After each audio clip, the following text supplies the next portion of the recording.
Teresa huddled fearfully in the corner of the bed and cried, unable to cope with another fit of hysteria.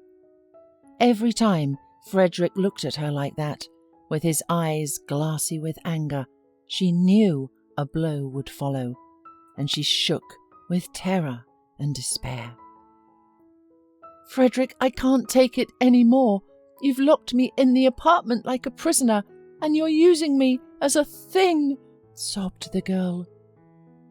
"I think I've already explained everything to you," he muttered, and moved closer to the girl, noting with pleasure the fear in her eyes. "I can't leave my wife, or I'll lose her millions. I'm with you, or is that not enough for you?" he whispered threateningly, grabbing Teresa painfully by the chin. The girl shook her head, and Frederick, feeling the pleasure of his power and control, smirked smugly. Then he walked out and locked the front door. Teresa felt relieved, but living in a locked apartment, waiting for a lover who would one day just kill her in a fit of rage, became unbearable. It all began 2 years ago, when Frederick looked into the cafe where Teresa was a waitress. He was 20 years older than her, but being a respectable man, he easily seduced the young beauty. A little attention, gifts, flowers, and Teresa just lost her head. Only 6 months later, Frederick informed her that he had a wife and that he would never leave her, as she was rich. Teresa made a scandal, and that's when he hit her for the first time. Teresa forgave everything, thereby dragging herself into a long, difficult relationship with the tyrant. He threatened her so much that for a long time she was afraid to even think about leaving him. When one day she did gather the courage to part with Frederick, he beat her so badly that she was still a month to recover from the beatings. Frederick threatened her that he had connections everywhere, and that if she dared to run away again, he would find out right away, and she would be in trouble. Frederick took away her phone and made her inform all her friends about her departure abroad, so no one would look for her. After that, he put the girl under house arrest. At that time, Teresa had to pretend that she had put up with it, but today she was ready to do whatever it took to get out of that hell for good. The girl went to the window and looked down. The apartment where Frederick was holding her was on the 4th floor. There was only one way out. Teresa gathered all the sheets in the house and made a rope, but it was only enough to reach the middle of the 2nd floor. "Well then, I'll have to jump. It's now or never," she thought, and began to go down. 2 years had passed. Teresa cleared the last table and looked at her watch. Today was the anniversary of her and Owen's first meeting, and he had invited her to the restaurant to celebrate. At the thought that Owen might propose to her tonight, Teresa's heart raced, and she sat down for a few minutes to calm down and get her thoughts in order. Her left ankle ached again, as it usually did for the weather, and rubbing her foot she remembered her escape again. Teresa had hurt her ankle the night she had escaped from the apartment, but despite the intense pain, she had managed to get to her friend, whom Frederick didn't know about. She had been hiding at her place for a couple of weeks, and during that time she had prepared everything for her move to the capital, fearing every day that Frederick would find her. After hitching a ride into the city, she rented a quiet place on the outskirts of town and took a job in a small cafe. She did not tell any of her relatives where she was. A year later, she met Owen. He noticed the sad, beautiful girl sitting on a bench in the park, and to cheer her up, he treated her with cotton candy. Teresa was not ready for a new relationship, but she was pleased with his heartwarming gesture. She did not immediately give vent to her feelings, but Owen was patient and persistent, and soon they began dating. One day she trusted him and told him about her bad experience in a relationship. "What a wretch!" exclaimed Owen in anger. How can it be possible to beat a woman? And how dare he lock you in an apartment? I'm happy that it's all over and grateful to God for meeting you, smiled Teresa and hugged the man. And so today was exactly 1 year since they had met, and Owen, as Teresa had expected, proposed to her. After the cruel and despotic Frederick, Owen, who surrounded the girl with care and attention, was for Teresa the best man on earth.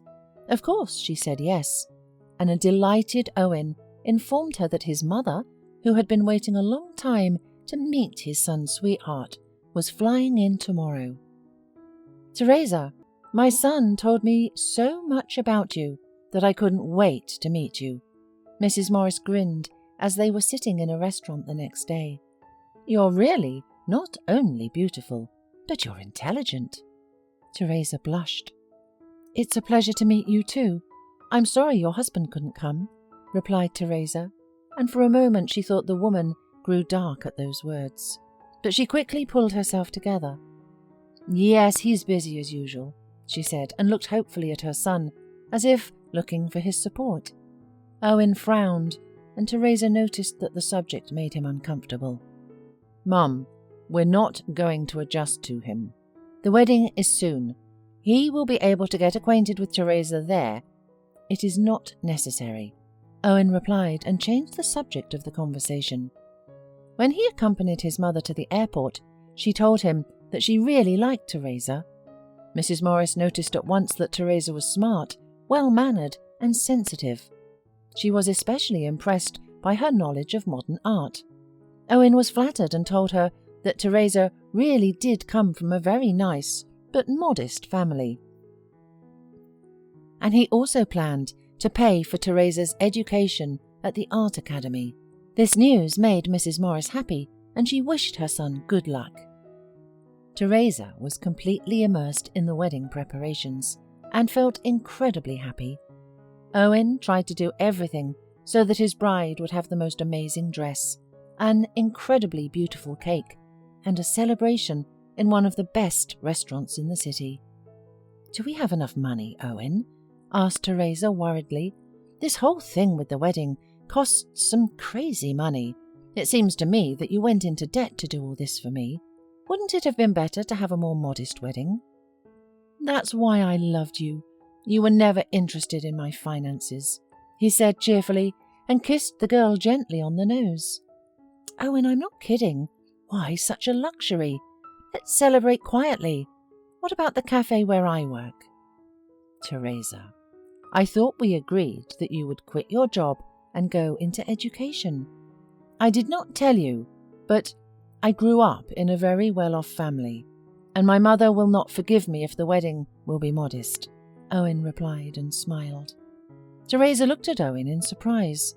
She couldn't believe that it turned out that she had been dating a rich man all this time.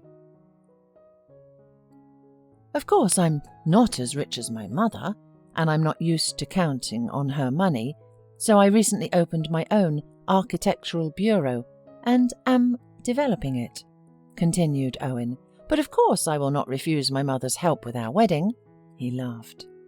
Teresa still couldn't come to her senses. She had only recently been thinking about how they would pay off all the debts, and here was such an unexpected turn. She looked at Owen, who was delighted with the achieved effect, and jokingly shook her head. The wedding was going perfectly. Teresa had never seen so many sumptuously dressed, smiling people, and everything that was happening reminded her of shots from some movie. Teresa's parents felt uncomfortable at first, but Mrs. Morris surrounded them with such care and warmth that they gradually relaxed. Raising her glass to the newlyweds, she apologized that her husband would join them later, as soon as he landed and arrived from the airport. It was halfway through the evening when he finally showed up. Teresa was just standing next to Owen chatting with the guests when her mother-in-law came up and quietly touched Teresa on the shoulder. Darling, I want you to meet Frederick, Owen's father. Teresa turned around, and at the same moment, She felt as if the earth was slipping from under her feet. She felt herself falling, but Owen picked her up in time. "Darling, what's wrong with you? Are you not well?" he asked worriedly. "Are you all right?" asked Frederick, pretending not to recognize her.